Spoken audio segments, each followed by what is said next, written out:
Such divisions can make any bloc ineffective, whether it's the G7 or NATO or the European Union or the BRICS. Tonight, we're focusing on the last one, BRICS. It's a bloc of 5 emerging economies: Brazil, Russia, India, China, South Africa, hence the name BRICS. The name itself is an acronym. Last week, the BRICS leaders gathered for a summit, virtually. Every member came with a different agenda. India was focused on shared economic interests. Russia was focused on bypassing Western sanctions, but China had the most ambitious one. China wanted to cultivate the BRICS as a Western rival, a forum to take on the United States. Now that's a big ask. We're talking about institutions that have been around since the Second World War. They're old and established. So to challenge them, you need a big coalition. You need a bigger coalition, much bigger than just 5 countries. So what does China do? They try to expand the BRICS. 2 countries have applied for membership, Iran and Argentina. Technically, both of them fit the bill. They're emerging economies. They're rich in resources, and they don't subscribe to the Western system. Having said that, a few problems remain. First, the nomenclature. You have to accommodate 2 more letters now in BRICS, A and I. Good luck to anyone trying to figure that out. But jokes aside, what does this expansion mean politically? And should India support it? For starters, this expansion is being pushed by China. They want the BRICS to counter the G7 and G20. Basically, they want to create an alternative global economic order. On paper, it's not a bad idea, but what will this new order look like? Chances are a lot like China's, and I'll tell you why.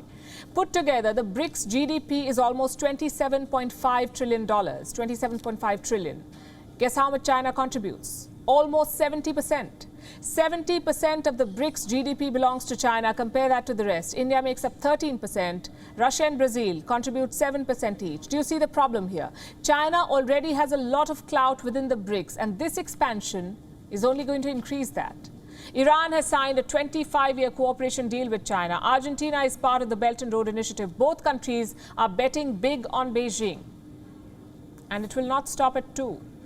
Because China has a long list of potential members: Egypt, Indonesia, Kazakhstan, Saudi Arabia, the UAE, Nigeria, Senegal, Thailand. These are all potential members identified by China.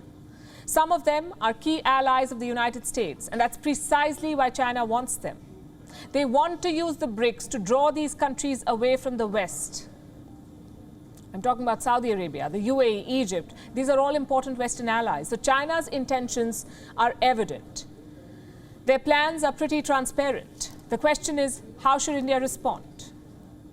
Before last week's summit, India appeared to be tough on expansion. Reports said that any expansion bid would be stonewalled. The joint statement reflects that ambivalence. This is what it says, the BRICS joint statement. And I'm quoting, "We support promoting discussions among BRICS members on BRICS expansion process. We stress the need to clarify the guiding principles, standards, criteria and procedures for the expansion process through Sherpa's channel on the basis of full consultation and consensus." In other words, in simpler words, India said, and the BRICS members in the joint statement have said, that we are okay with expansion as long as it happens based on consultation and consensus. And this is where it gets tricky. China needs India to sign off on new members. If India disagrees, the BRICS cannot expand. But can India say no to these countries? Iran, Saudi Arabia, the UAE, they're all key Indian partners. Can you say no to them? So India has a tough choice to make. If you expand BRICS, you're giving China a powerful tool. If you don't, you're denying your partners. It's not an easy choice, but China is making at least some of them easier. I'll give you an example. Last week's BRICS summit had a side event, a high-level dialogue on global development. A lot of emerging economies were invited to this dialogue. Guess who wasn't? Pakistan. And their government is still sulking about it. Listen to what their foreign ministry said, the Pakistani foreign ministry. "We have noted that this year a high-level dialogue on global development was held as a BRICS side event in which a number of developing economies were invited. Regrettably, one member blocked Pakistan's participation." It's not much of a riddle. Chances are that member was India, and rightly so. The BRICS is a grouping of emerging economies. It has no place for politics. Also, does Pakistan even qualify?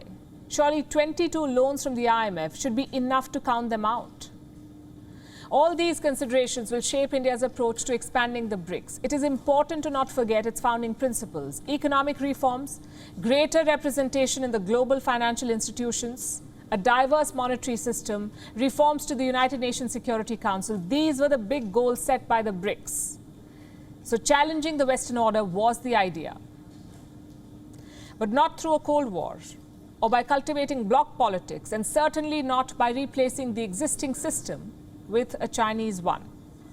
WION is now available in your country. Download the app now and get all the news on the move.